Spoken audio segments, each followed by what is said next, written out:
So welcome once again to the next in the series of Spine Wellness and Care Foundation webinars. The topic for this webinar is Avoid Distraction on Wheels, Drive Safe. This webinar, like our other ones, is being held in collaboration with the Spinal Foundation. So distracted driving has been defined as any action that can cause a driver to lose focus on the road. Motor vehicle accidents caused by distracted driving can cause catastrophic injuries which can result in physical, mental, and emotional injury, lost income or wages, loss of earning capacity, and significant medical bills, property damage, and out-of-pocket costs.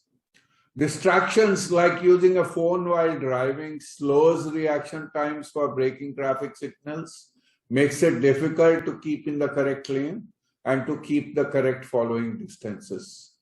Drivers using mobile phones are thus approximately 4 times more likely to be involved in a crash than drivers not using a mobile phone. How many letters? 5 letters. Just think about what am I doing right now? Smile. Smile? Uh-huh. This is so easy.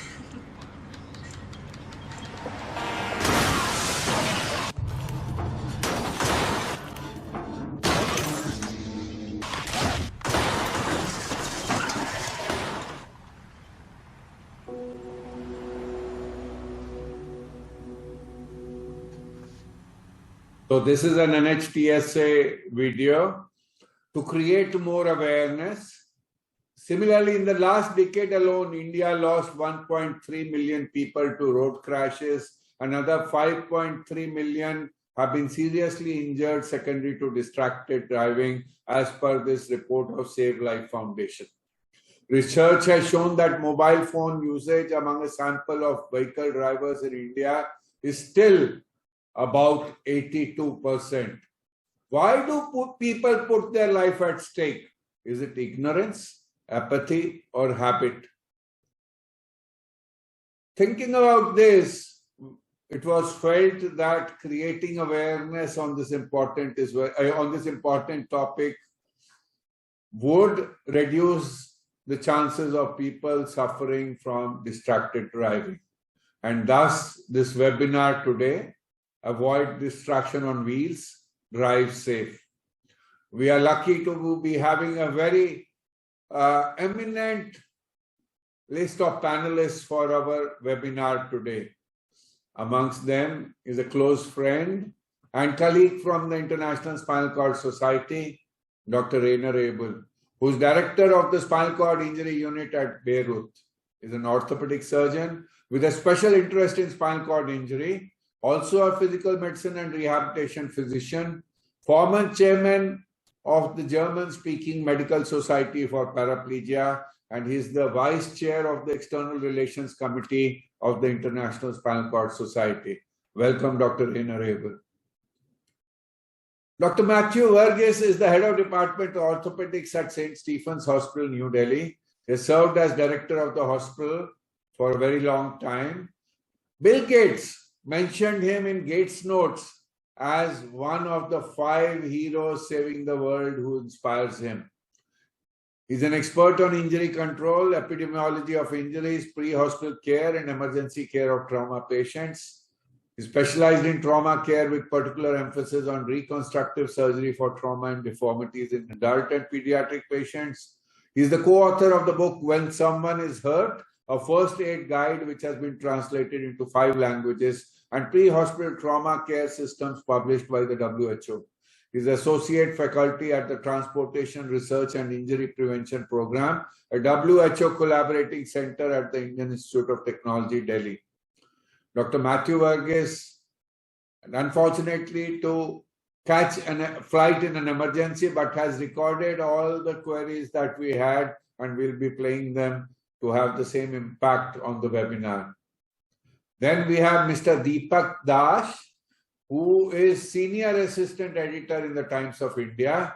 He's a journalist with more than 15 years experience in newspaper and magazines, skilled in journalism, public storytelling, political copywriting, He's a strong communication skills professional, graduated from Utkal University, a fellow of WHO in road safety reporting, and John Hopkins Bloomberg Fellow on Road Safety. He believes in writing that makes a difference, and not only for good reading. A journalist, he believes, must break news that any ruling dispensation tries to hide and do good follow-ups. Then we have Mr. Pramod Kumar, PT. He's a MTech graduate working as staff engineer at Samsung R&D Bengaluru. He met with a road accident in October 2019 and suffered a spinal cord injury, T3 level, which changed his life substantially. He got proper rehabilitation since day one and was able to resume his professional career with very limited dependence. So we thought that Mr. Pramod Kumar should be able to create a lot of awareness about prevention of distracted injuries, and we are glad that he accepted our invite to be part of this webinar per se. So let's start the panel discussion with that brief introduction. Does distracted driving pose a big challenge to road safety? Is our first question. And we have Dr. Matthew Verghese sharing his views in this regard. Good evening. Thank you for inviting me to this webinar on distracted driving. My answer to the question, does it pose a challenge? I would say yes and a no. Yes, because distracted driving can cause serious injuries, crashes, and deaths. And a no, because there is no mechanism by which distractions can be eliminated by design or by behavior changes across the world. Even the most conscientious, safety conscious driver may get distracted sometime or the other in his life. So, if that happens, the system should be so designed that even if distracted, the driver and the person outside the vehicle can be protected. The challenge, however, is how do you design such a system? But if you recognize speed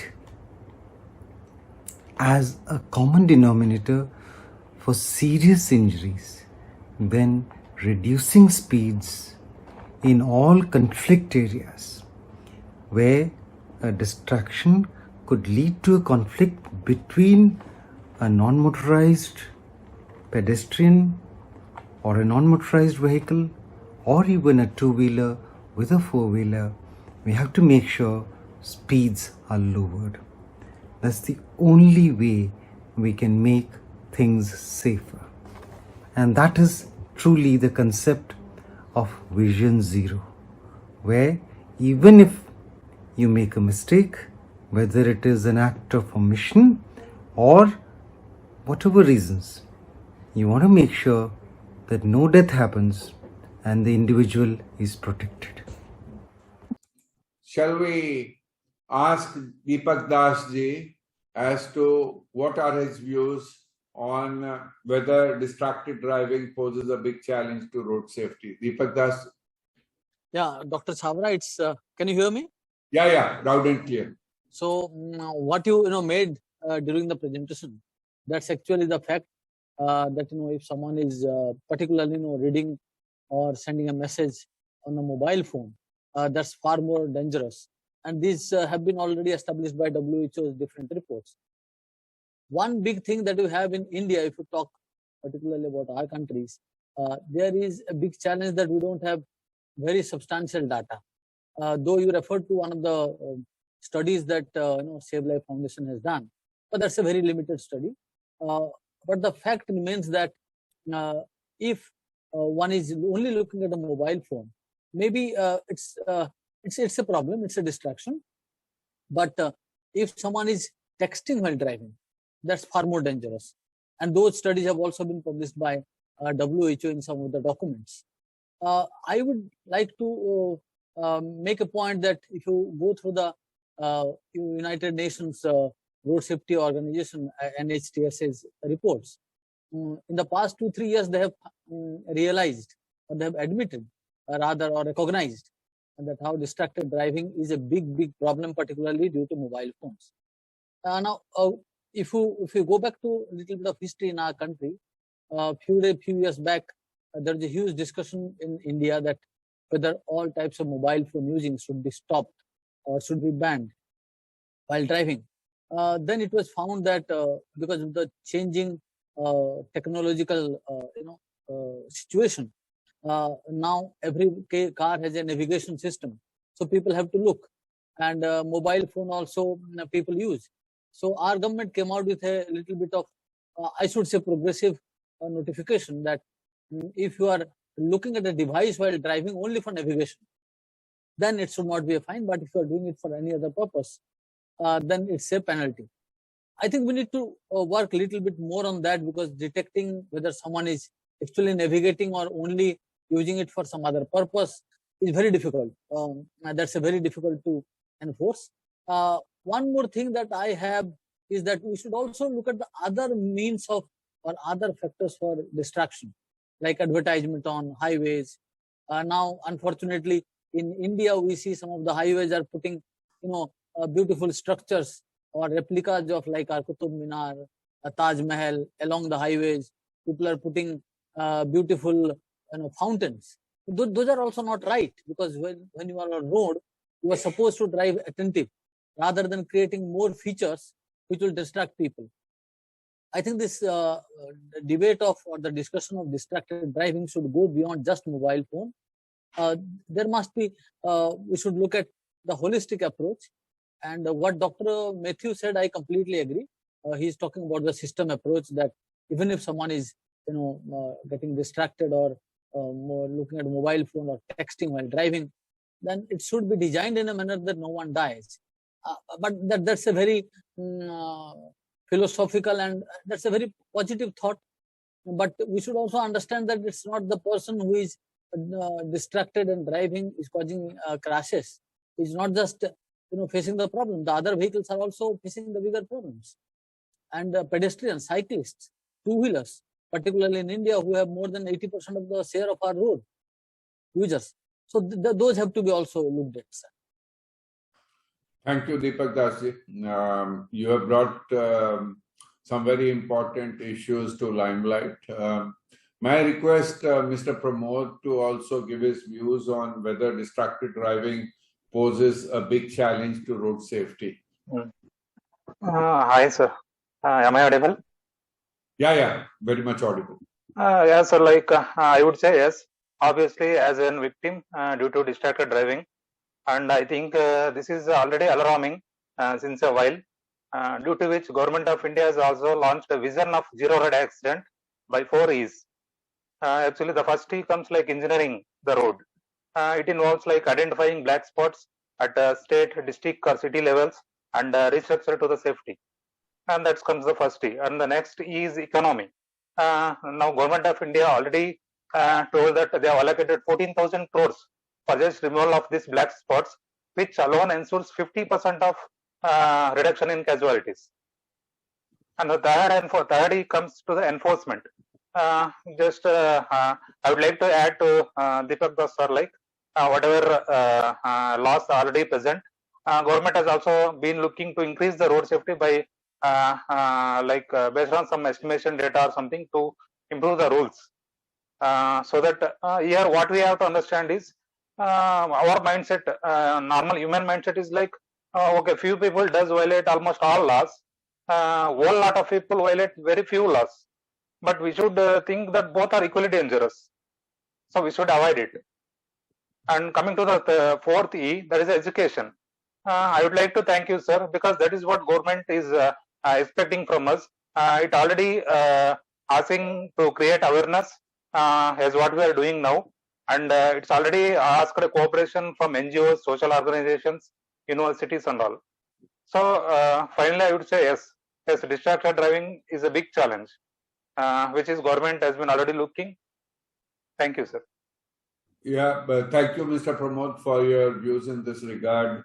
Could we ask if you would be comfortable in sharing how distracted driving affected you?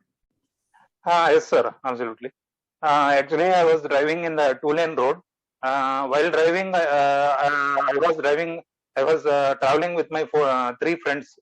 Actually, while driving, we thought of connecting to the audio. Initially, I asked my friends to connect with like wireless communication through Wi-Fi to Bluetooth or Wi-Fi, but it was not possible. I don't know, due to some reasons. So what I thought is, instead of wasting time, I just I just try to reach that XL cable to give to my friend who is sitting at the back side. So it just took just 3 seconds of time. So I was at around 70 speed. So we should think that at 70 speed, that 3 seconds, how much meters it will go forward and how much casualties it might result in. So it was like, it is not like I was not knowing all these things, but I was not conscious enough. So due to which I am facing my life like this. Okay, now somehow, but I just pledge everyone, drive safe and be safe. Avoid as many distractions as possible, because we cannot avoid completely, and that we should accept. But at the same time, we should be conscious enough to not have the very serious consequences. Thank you, sir. Thank you, Pramodji. Apologies for making you live through the experience again. We know that it would be painful for you, but it would be very important to create awareness so that a large number of other people are able to learn from your experience and prevent injuries due to distracted driving. Yes, sir. It's my privilege. Thank you, sir. Thank you. Thank you, Pramodji. Thanks a ton. I would now come to my friend and colleague, Dr. Rainer Abel, who has been so kind enough to join us from Germany today for this webinar. Dr. Rainer Abel, is distracted driving also a big challenge in Germany? Good evening, everybody. Thank you first for inviting me to this webinar. Well, Harvinder, of course, distracted driving is a big issue in Germany also. And I was very eager to listen to the person speaking ahead of me, because I have been visiting you in Delhi, and I was amazed about the reactiveness and the alertness of the people driving in Indian style traffic, which is very much different from the style of driving we have in Germany or most parts of Europe. You need to imagine a little bit the Germans with their cars, and we keep in roads and lines, and usually even we use our lights to indicate that we are changing lanes, and people more or less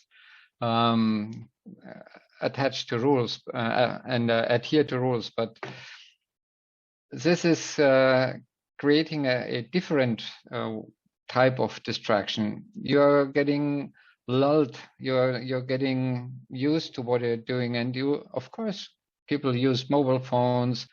Our sophisticated cars have so many knobs and screens and displays, and it's very easy to be distracted. People are talking on the phone, so this does make a difference. And just listening to our first speaker, who is asking for cars that prevent injury. Well, I think one day this may happen if Google is serious about it, and we have a car that is completely driving autonomously. But right now, the more a car offers you help, the more people get distracted. That is my own impression on myself. And you get used that you have a little red light popping up in the rear mirror if there is a car beside you. And if you drive a car without this mechanism, you kind of rely on it and it's not there or it's not working. So distraction, yes, to this answer, is a big problem in Germany, and we are just as easily distracted as anybody around the world. Thank you, Reina, for your very important views in this regard. So these are figures from NHTSA. These are figures from India. Distracted driving caused 10,522 accidents in 2019, and 4,945 persons were killed. And from NHTSA, there were 3,142 people killed due to distracted driving in 2020. So it's not only people who succumb to injuries with distracted driving. There are a large number of crashes and a large number of people who are left injured as a result of these crashes. And we know that the distraction forms a significant cause for road traffic accidents across the globe. And of them, cell phone is one cause. As in this figure, it reveals that it's responsible for 12% of crashes and 13% of fatalities per se. But there are plenty of other distractions also, as mentioned by our colleagues before. They have mentioned about the common distractions per se, briefly in response to the first question. But for the sake of reinforcement on this very important topic, may I ask Deepak Das ji if he also has other common distractions to highlight so that people can know more about this important issue and try to prevent injuries. Deepak Das ji, can you just yes, enumerate the common distractions? yes, yes, Dr. Chhabra. As I also said in the beginning, mobile phone is, as all of us have said, it's the biggest cause of distraction. Not just mobile phone, a navigation system in our vehicles. That is number one. But what we see in our roads, what my predecessor also talked about, that when you are driving in Indian condition of roads, the distraction is not just about mobile phone or something else. Even a lot of honking is also distraction, which unfortunately we have not been able to deal with. Not just honking, that all non-standard music system or the way of alerting people. Now we have failed to completely adhere to that. That is also one of the big ways of distraction. If you see you are caught in a traffic jam, if you are there for 5 minutes, and if you hear the horns or honking from all sides, you get distracted. Then unfortunately, despite having a lot of rules, regulations that particularly on highways where people, or in other countries what they call motorways, where people are driving at a higher speed, we should not have hoardings, advertisements, but unfortunately that has also not been properly addressed too. So distraction is to be, as we all know, distraction, as you sir rightly pointed out or defined, it is not just about only one type of distraction. Anything that distracts a driver from concentrating on the road is distraction. So even if someone is talking to someone or in a engaging in very intensive conversation, that could be also called distraction. But I think the focus should be on what can be enforced, what can be done, what can be prevented. Maybe in our condition, it's very difficult that we can avoid some kind of honking is a big problem, as I said. But at the same time, government should try to see that there is segregation of traffic, particularly on speedways. Like you have a separate lane for dedicated lane for two-wheelers. So maybe that will also bring down some kind of distraction. Third thing, that authorities should ensure that roads are meant primarily for driving in a safe environment. We should not get into this new culture of putting all possible information system except what is needed to be provided to a road for for a road user to guide him how to drive, where to go.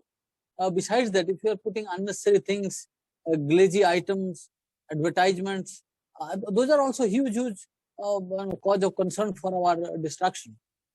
Third thing, maybe what you don't find in other countries like European countries, as in Germany or other places, our roads are not barricaded or not segregated from the rest of the stretches. So what happens? You get animals, you get bullock carts, like as we say, there are about 40 types of road users on even on our highways. Those are also distractions. If you are driving at a high speed and you are always afraid that at any point of time from behind a bush, an animal will come onto the road. That also causes a lot of distraction, and not just to you, but also to a lot of vehicles which are coming from behind and also from front.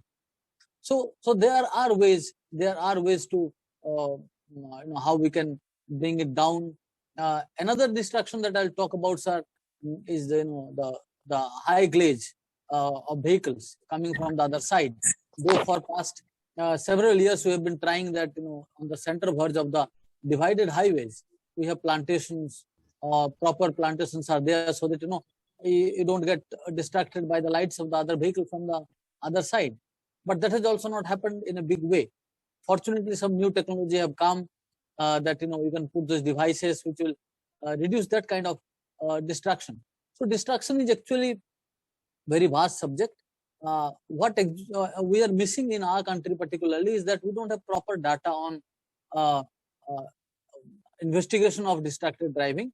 Maybe one thing that doctors like you can do, that's my suggestion, that if any patient comes, a road crash victim comes, if it can be recorded that why that crash happened, if the victim is saying that it's because of distracted driving, and if a hospital of reputation can come out with some data that out of these 500 people that they admitted, maybe 200 people were because of distracted driving, that will bring a lot of awareness. Thank you, Deepak Dasji. That was very helpful. That information was very helpful. Meanwhile, before we go forward, I think Grewalji wants to say something. He wants to share some views. So can we unmute Grewalji, please? Thank you. Thank you, Dr. Chavda. First of all, congratulations for taking up such good social issues. It's a phenomenal effort, and I must congratulate you. The distraction in India has a lot of tobacco consumption other than alcohol.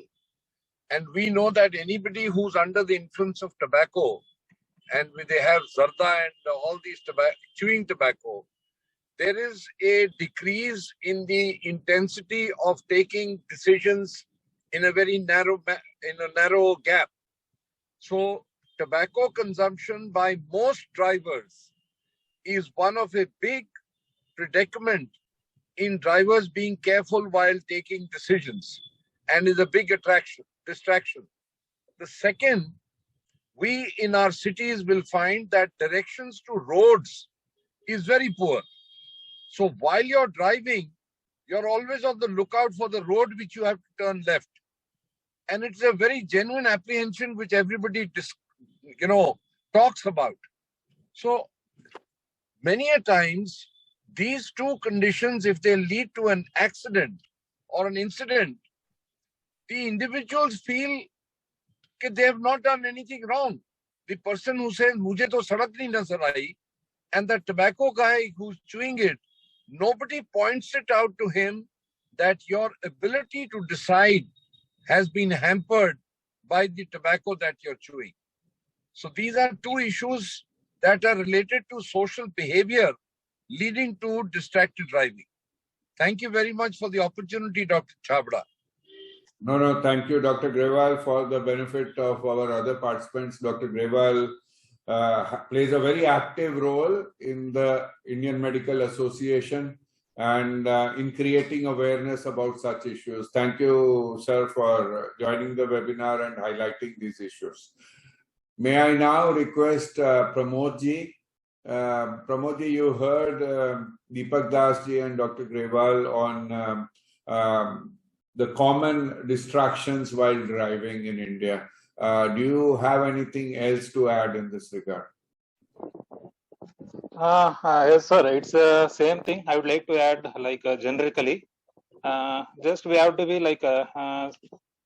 being uneducated guys. See, drivers, it doesn't mean that everyone should be educated and well known about these severities or consequences or something, right? Just we can tell them the basic things, like on village sites or some in city levels, we can tell them just we should be very conscious and intellectual enough. So the common distractions, if we can make it generally, like taking eyes off the road and hands off the wheel and the lack of concentration. I think these three generally we can tell them. These three things we should avoid. Thank you, Pramodji. Now, I'll just come to my friend and colleague, Dr. Rainer Abel, once again. Dr. Rainer Abel, you talked about distractions in Germany and Europe being different from those that you have seen in the Indian conditions. Are there any other distractions which are specific for Germany and the developed countries which India is likely to face in the future? Well, I'm not sure how India will develop traffic-wise. Whether India is, I can't imagine an India that is has tranquil roads like Scandinavia or some parts of Europe.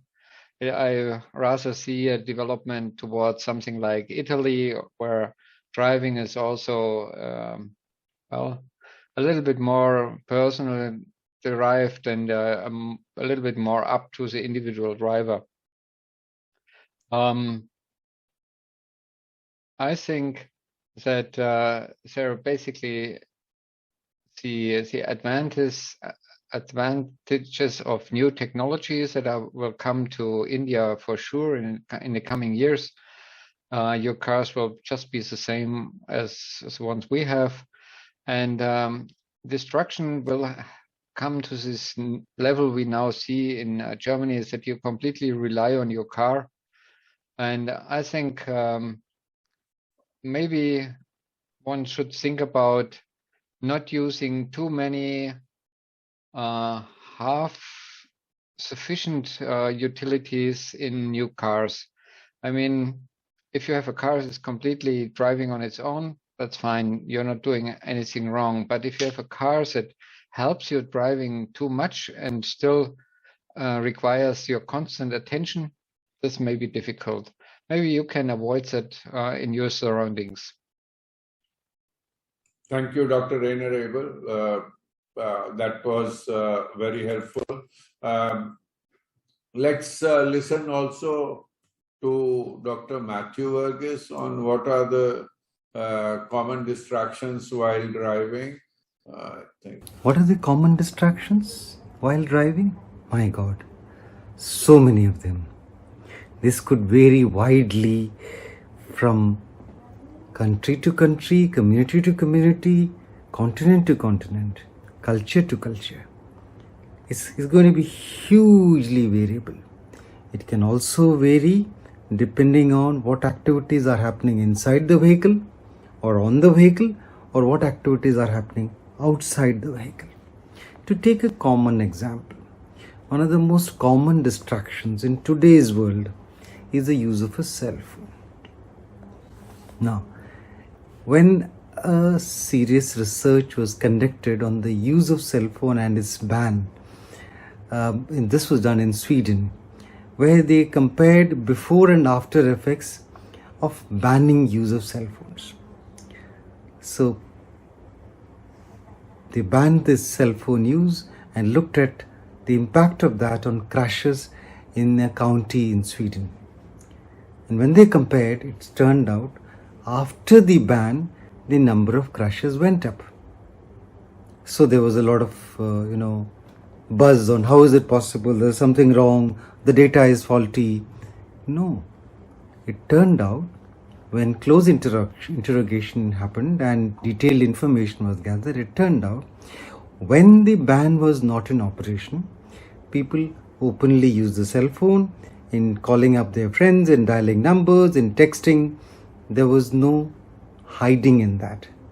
But when the ban was introduced and a penalty was brought in, then the people started using the cell phones furtively.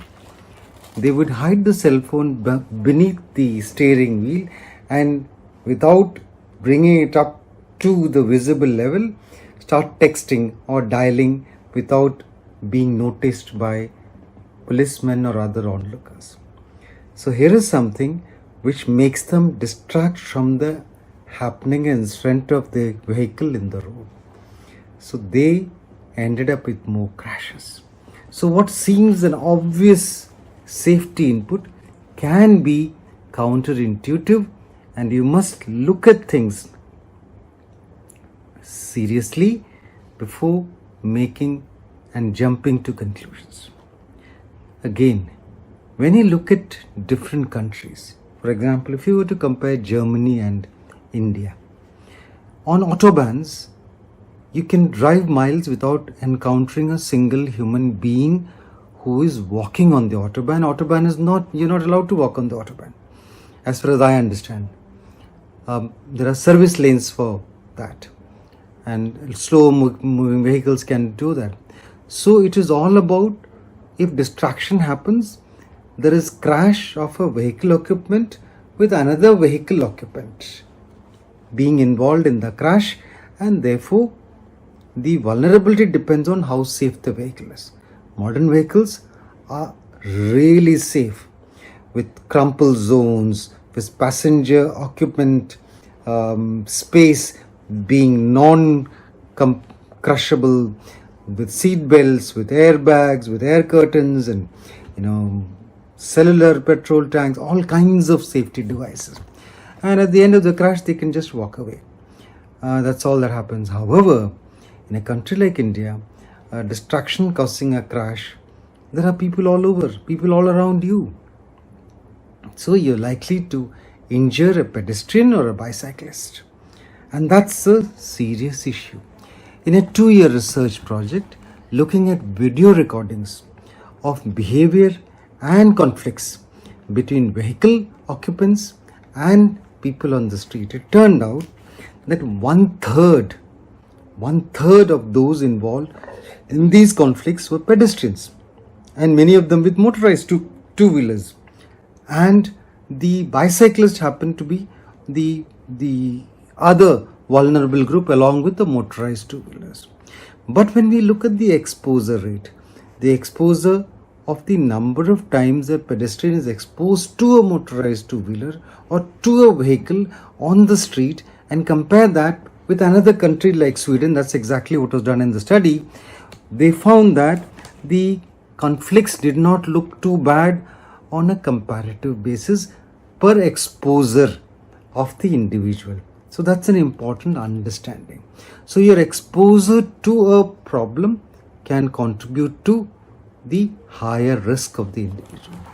So therefore you need to protect both the pedestrians and the occupant.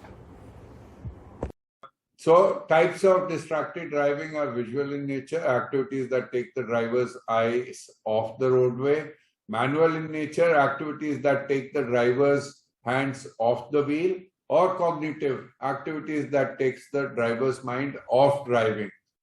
So there can be plenty of causes of distracted driving other than cell phone use. As we talked about, let's, for the sake of reinforcement, mention them once again. Other than cell phone use, we can have other forms of distracted driving like eating, drinking, smoking, which necessitates one-hand driving, and dropping food or spilling a beverage or falling cigarette ash or cinders can create a serious distraction. Then reading detracts the driver's visual attention from the road and onto the material being read. It could also take the driver's hands off the wheel if the driver is physically holding the cell phone, book, or map he or she is reading. Then searching for something on a dashboard, seat, or floor also tends to be a big distraction, right? It may not take long, but whenever you reach for the dashboard or reach for something, the hand is off the wheel, and chances are that your eyes aren't on the road. Whatever you are reaching for can usually wait until the car is not moving. Then talking to other passengers is also a common form of distracted driving. And looking around, right? For example, at an accident site, an animal on the side of the road, which is common in India, or something unexpected along the route. It takes your eyes off the road, and it's even if you slow down, it increases the risk of an accident. Adjusting location devices, similarly, is another distraction. Adjusting radio or climate controls is a distraction. So one should set the tunes and temperature before one drives. Daydreaming is also a common human behavior, right? As Rainer said, people may get bored or have pressing concerns or are reminiscing. And when caught up in routine activities that don't challenge the mind, people naturally occupy themselves with more interesting things, meaning they drive on autopilot, which leaves them vulnerable to unexpected traffic events. So these are the common causes of distracted driving. And let's discuss about what can individuals do to avoid distractions while driving. And let's first listen to Dr. Matthew Verghese. So what can individuals do to avoid distraction while driving? Very difficult to be prescriptive on this. Even if you have education, even if you have warnings, even if you have hoardings, even if you have penalties, it is very difficult to avoid sometime or the other, some distraction or the other. So it's important for us to recognize this aspect of individual behavior modification in the field of safety. It's good to know that as an individual, I'll avoid texting. I'll avoid looking down and dialing. Yes, I'll do that. I will plan my trip up front and make sure that I have my seat belts in operation, I have my head belts and all those safety features that are there, they're operational and working well.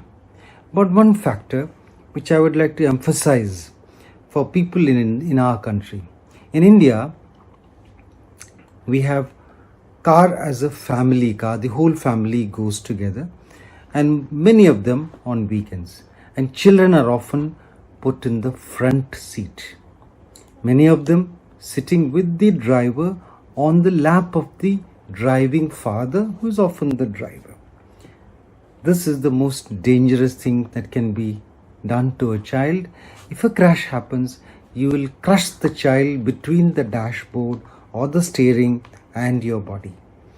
Please don't do that. Ensure that every child is always in the back seat.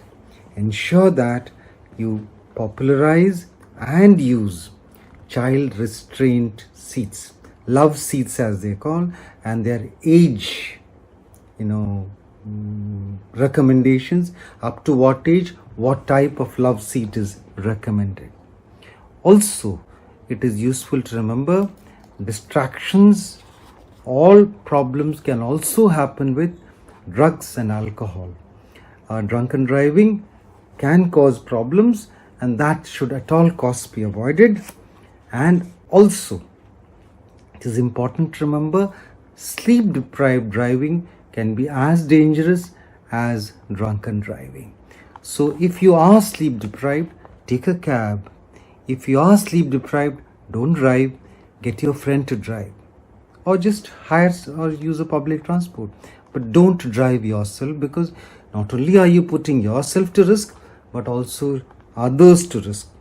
And in the event of a party, it is always good to go as a group. If you are going as a group, one person should not drink. A designated driver is a very useful technique. May I now request Deepak Das ji to share his views on what can individuals do to avoid distractions while driving? I completely agree with what Dr. Verghese said, that, yeah, can you hear me, sir? Yeah, we can hear you. Please go ahead. So what Dr. Verghese said is completely right. There is no two opinion about that, people must take a conscious decision before starting, that they will not, text, will not look at mobile phone, or maybe very little. and people should not put their children on their lap. To be very frank, that's a crime done by any parents if they're putting their children on the lap. Third thing that I strongly believe is that it is not about the behavior of the driver. It's actually he get influenced by people who are sitting there. So a conscious decision has to be taken by all of them, that someone who is driving should not be distracted unnecessarily.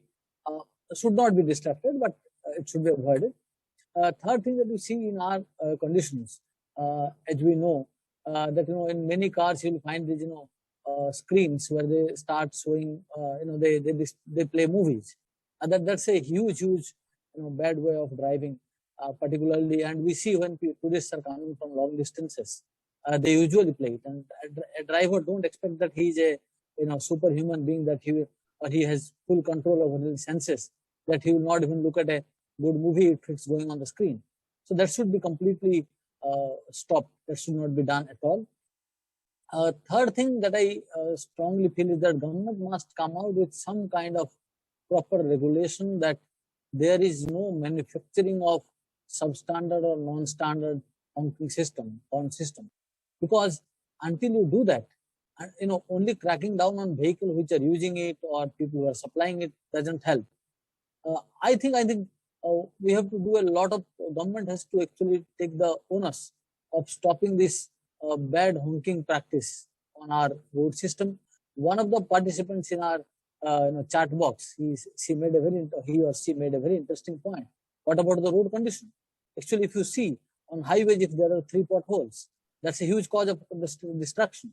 If on a city you are driving, you have bumpy speed breakers. Those are also distractions. So while people as a driver, while driving, they can do many things.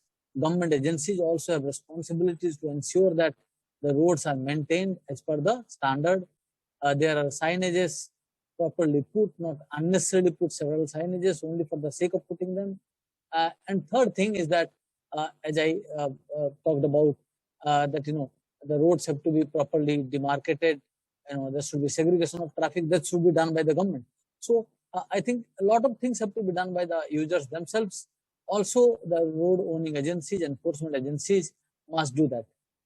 Third thing that I have a small question, point is, everyone talks about awareness, but to be very frank, I think all over the world now it has been accepted that it is the enforcement which brings education. Somehow we have to have some kind of very strict enforcement. There are camera system, high quality camera system, which can catch even the smallest violation that you are doing while driving. So maybe we need to focus on that. Thank you, Deepak Das. As you pointed out, that there are interesting messages in the chat box, and one of them from Maninder says that internal dialogue that goes on in the mind can also be distracting. When one is emotionally upset, angry, depressed, or too excited, one should take a few minutes to calm down before starting the ignition. That's also very important and interesting. So, coming to my colleague, Dr. Rainer Abel. Dr. Rainer Abel, what can individuals do to avoid distractions while driving? Please share your views.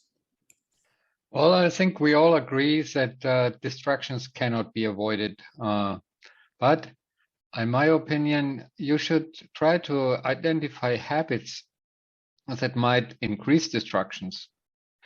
I mean, just put your cell phone into trunk while you're driving, or just use a iPhone mechanism that stops it from being a cell phone and change it into kind of an answering machine while you are driving.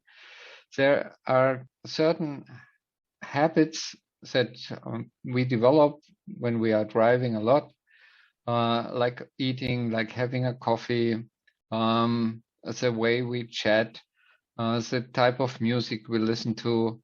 And I think it wouldn't be so much of an effort to look at your habits while you are driving. What are you actually doing?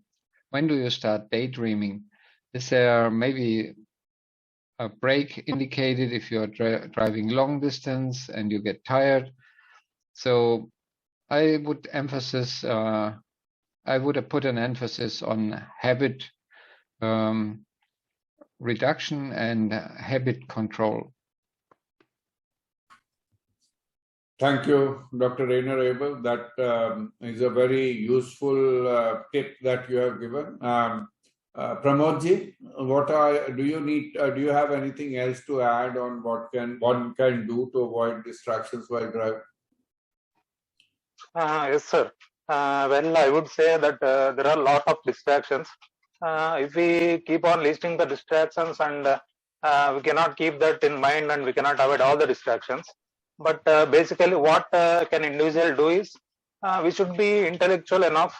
For that we should be informative and we should have that awareness about the severity of consequences, what will happen if we get distracted and all. So that comes to the intellectual part, and we should be conscious enough so that we should stay focused on driving. And some few other things are like we should not drive forcefully due to any reasons.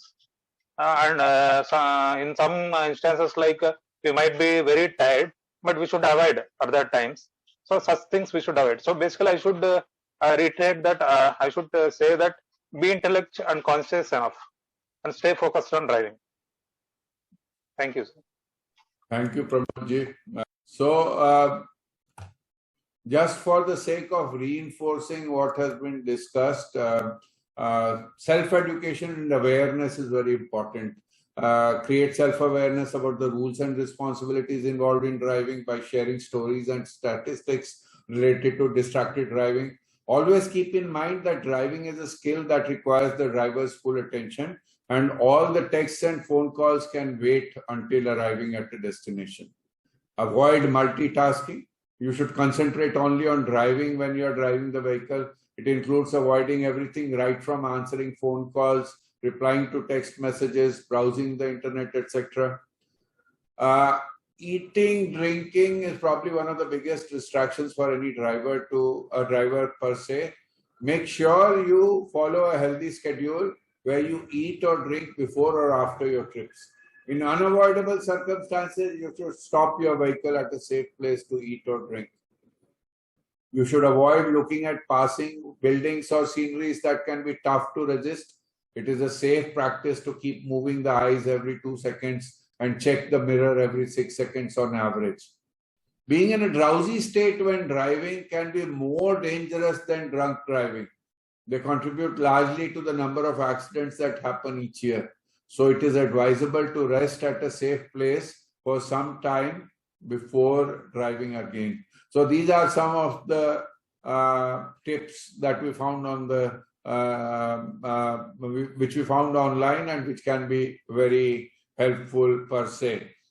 So is there a role of non-driver vehicle occupants to help avoid distractions? So this is our next question to the panel, and we would request Dr. Rainer Abel to first address this. Those who are not on the driver's seat, what can they do to help the driver avoid distractions? Dr. Rainer Abel. Well, of course, the backseat or passenger seat driver or occupants are a big factor in your attention. And I'm sure you also have in India at least the signs up in buses and trucks where it says, "Do not talk to the driver." Honestly, I'm not so sure how it works with your wife or your family when you're driving. But you can always tell her, "You shut up and don't talk to me." It's not such a nice thing to do. But at least the occupants of the car, other than the driver, should be aware that asking the driver, posing questions, talking to him is distracting a driver, and especially in a dense situation where a lot of traffic is happening, where you're driving fast or some things like that, it might be wise to really just be silent as a passenger and not being the driver. Thank you, Rainer. Deepak Das ji. Can you hear me, sir? Yeah, we can hear you. What can non-driver vehicle occupants do to help avoid distractions of the driver? What are your views? As Doctor rightly said, my predecessor, that all other members of in the car or in any vehicle. I think if we look at Indian condition, particularly about buses, which carry about 70-80 people at a time, we see people arguing with the drivers, why he's not stopping or why he's driving fast or driving slow. So I think we all should understand that there is a need not to distract him primarily, because not for his safety but for safety of all others. So that should be done. But I have a very very different point of view. Maybe you will say that it's pessimistic. That we are trying to teach or make people learn something that they already know but they don't do.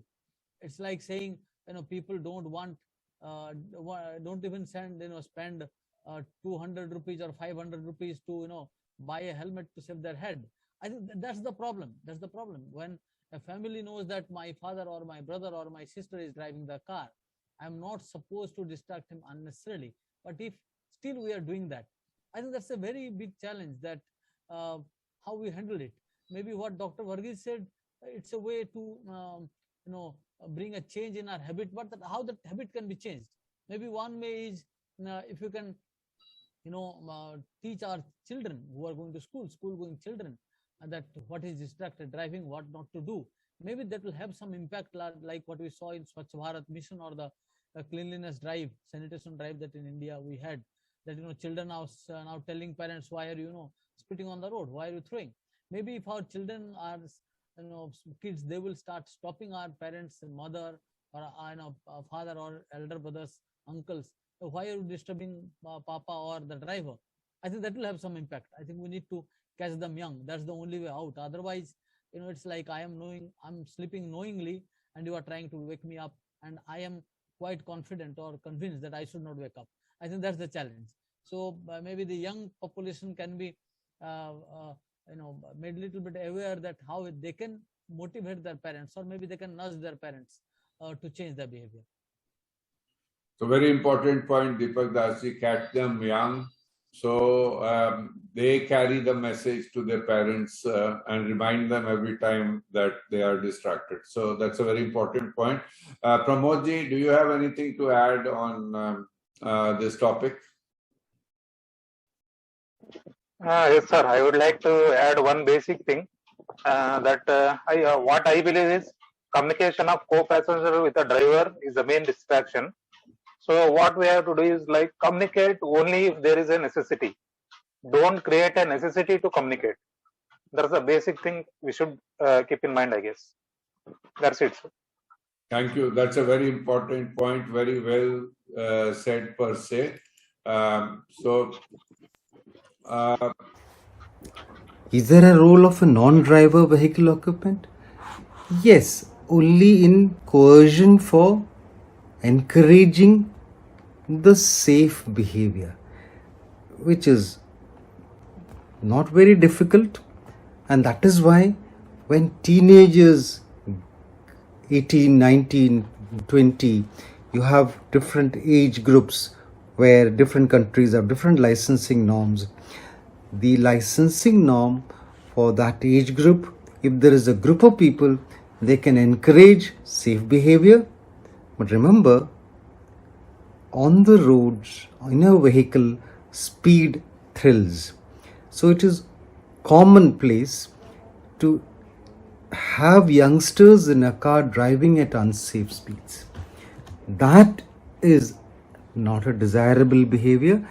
It is useful to have a fellow passenger who is mature enough to recognize the risks of unsafe driving, and that may or may not always happen. You have somebody who ensures that everybody is wearing a seat belt, front and back. Everybody makes sure the child is not put in the front seat. Everybody makes sure the child is in a child restraint seat. In fact, there is enough research on this that the contribution and limitation of education and driver training, this research done by Williams, published in 2013, very clearly says when used alone, without other supportive systems of safety like traffic calming and speed reduction and other methods of safe vehicle, it is found that training programs and education fail to change individual behavior towards safety. It's a very important message that don't focus on just changing behavior and education. Have systems in place that are forgiving. So there are various safety guidelines like that of the National Highway Transportation Safety Administration, which focuses on drivers when it comes to reducing distracted driving. However, these are steps that passengers can also take in order to ensure safety. So, for example, if your driver starts engaging in distracted driving behaviors such as texting, making phone calls, or looking behind them to talk to passengers in the back seat, you could remind them to pay attention to the road. Don't show the driver things on your phone and avoid your own distracting behaviors that could detract their attention from the road. For example, do your best to avoid an argument or a disagreement with your driver. An emotional driver is not a focused driver. Stay alert. Give your driver a second set of eyes by paying attention to what's going on in and around the vehicle. However, that does not mean you have carte blanche to be a backseat driver. Limit your feedback to only the most important details. Flipping through songs is still a big distraction for drivers. Help your driver out by taking responsibility for the tunes. For optimal results, set it on shuffle, a playlist or a station, and forget it. If your driver gets lost or doesn't know the route, take charge of the situation and set the GPS for them. Driver fatigue is a dangerous thing. If you are going on a long journey, plan for multiple drivers to take turns driving. Thus, you could help the driver by taking turns in driving. Don't let your body physically block your driver from being able to see the road or out of the windows. If the driver doesn't want the music blasting, then don't blast the music. Listening to the driver's wishes will help them stay calm and intent on the task at hand. Having loud conversations with other passengers or on the phone could distract your driver's attention away from the road. One of the best ways to protect yourself as a passenger and respect your driver is to buckle up. So these are various ways in which fellow passengers can help avoid distractions. So I think we have had very interesting things which were communicated by our panel of experts. Let's come to the last minute summary, one-liner summary by each panelist. And we will start with Dr. Matthew Verghese. To sum up, we have to accept that 20 to 30% people on the road will be distracted due to some reason or the other. Whether the person is driving, rushing for his wife's delivery, he's got a call from the hospital, is rushing there, or maybe a young person who's just had a fight with his girlfriend or his wife and is moving out in anger, trying to get somebody else, or it is a pedestrian who's a senior citizen, elderly person who's frail, who doesn't hear well, who can't see well, he's on the street, he's not driving, but is vulnerable to be a jaywaker and therefore vulnerable for injuries.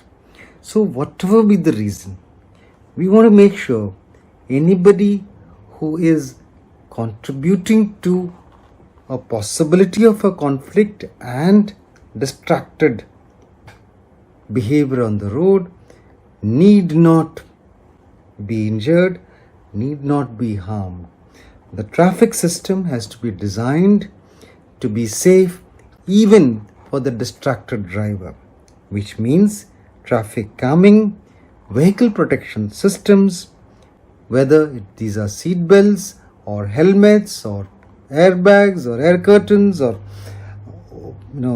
anti-lock systems, whatever you think of, protection within the vehicle or even pedestrian pedestrian protection mechanisms in front of the car. In the event of an impact, the pedestrian is automatically protected.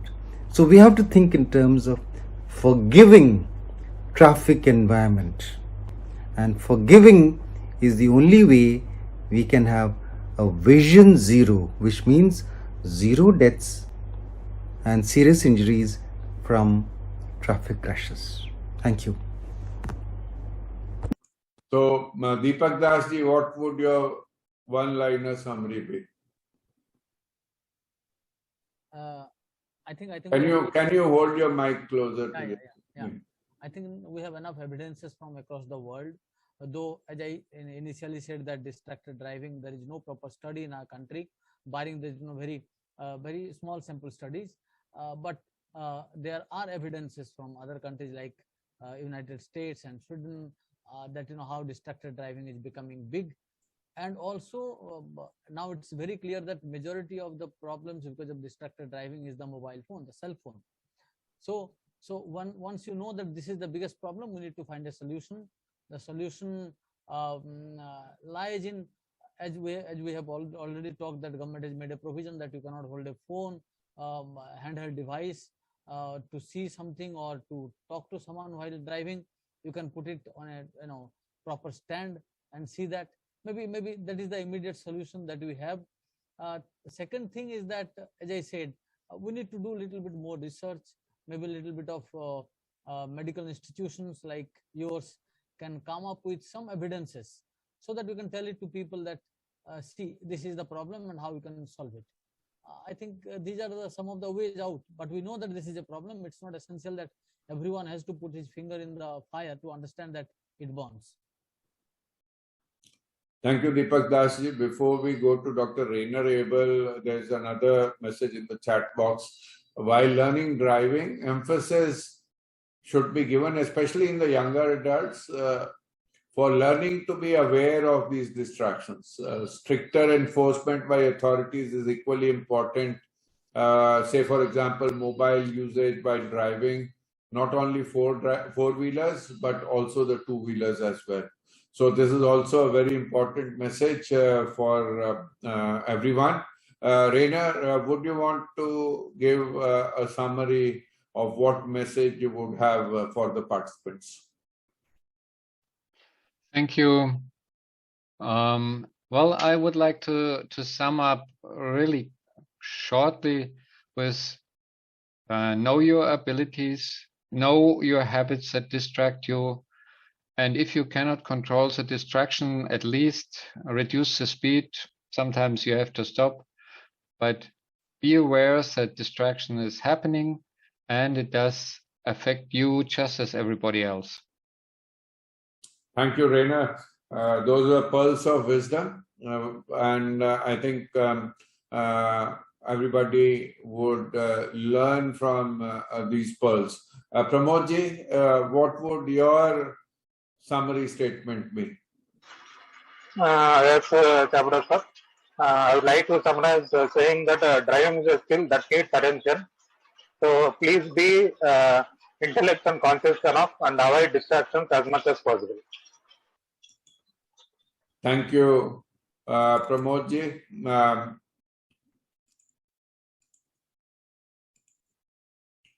Just a minute. Yeah. So airbags or air. So the take-home message would be that human brain can't simultaneously work on two cognitive tasks, driving and talking on phone. So there should be an absolute no to distracted driving. Can we switch between two thinking tasks quickly without affecting reaction speed? No, that would result in a crash. So before starting your drive, ensure that you turn off your phone, configure your GPS, adjust your radio or music. Eyes should be on the road, not on the phone. For drivers, there should be no texting, no talking, and there should be no exceptions. Don't eat and drive. We should keep our heads always up. So, friends, we have a very important take-home message. Whenever we drive, we should definitely try to avoid distracted driving. So this webinar, friends, was brought to you by Spine Wellness and Care Foundation, which is a charitable non-governmental organization established for improving the wellness of people with spinal ailments in India. We reach and serve persons affected with spine-related ailments medically and socially to help them lead better lives. Our main objective is to provide medical, rehabilitation, vocational, recreational, and social support for persons affected with spine and related ailments. We can be contacted on Facebook, YouTube, and Instagram. As we mentioned before, the webinar has been held in collaboration with the Spinal Foundation, and Pramod ji joined us through the Spinal Foundation. This foundation was set up in 2014 as a pan-India umbrella organization to partner all individuals and organizations which have been working regionally in the spinal cord injury space, inclusively or exclusively, with the motto of reaching out to all persons across India and help them live well with spinal cord injury. The Spinal Foundation partners with various organizations in most of its endeavors, as it is doing with the Spine Wellness and Care Foundation with these webinars. They can be contacted through their website or also through their website.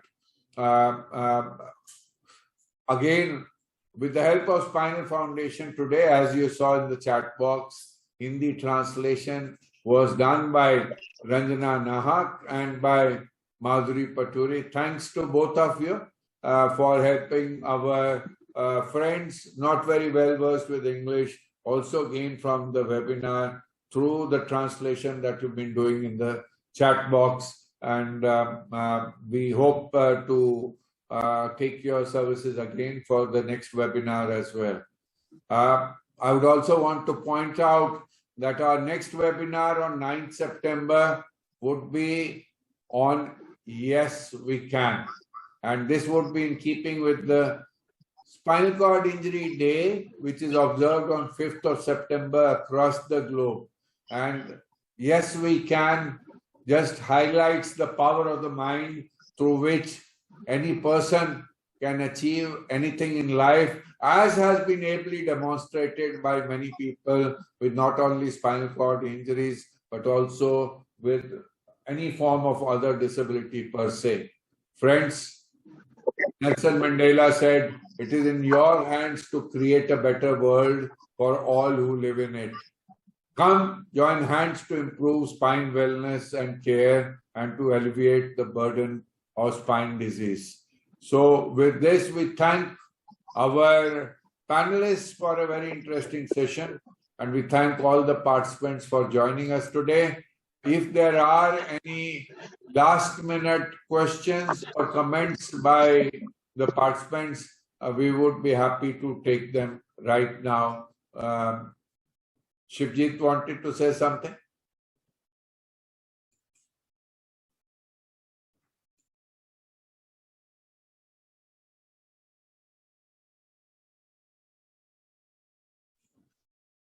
So if anybody wants to put across a message, please raise your hand, and we just have a few minutes for any interesting comments or so.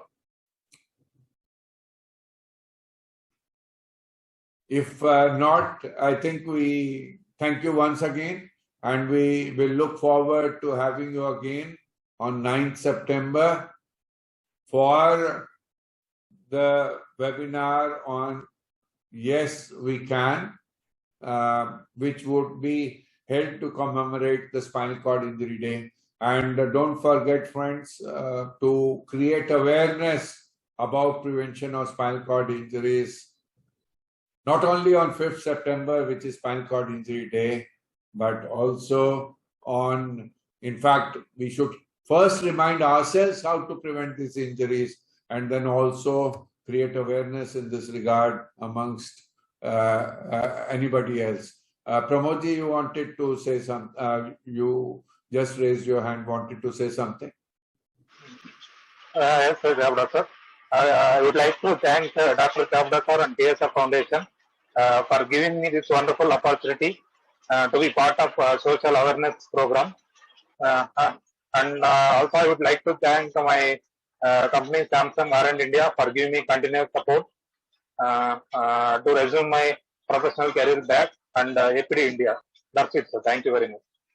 Thank you, Pramodji. I would also want to thank Shivjit Raghavji and Komal Kamraji, the brains behind the Spinal Foundation also for joining the webinar and for collaborating with Spine Wellness and Care Foundation for this initiative. Thanks once again, Dr. Rainer Abel, for joining us from Germany, and we'll look forward to having you also in our subsequent webinars. Thank you once again.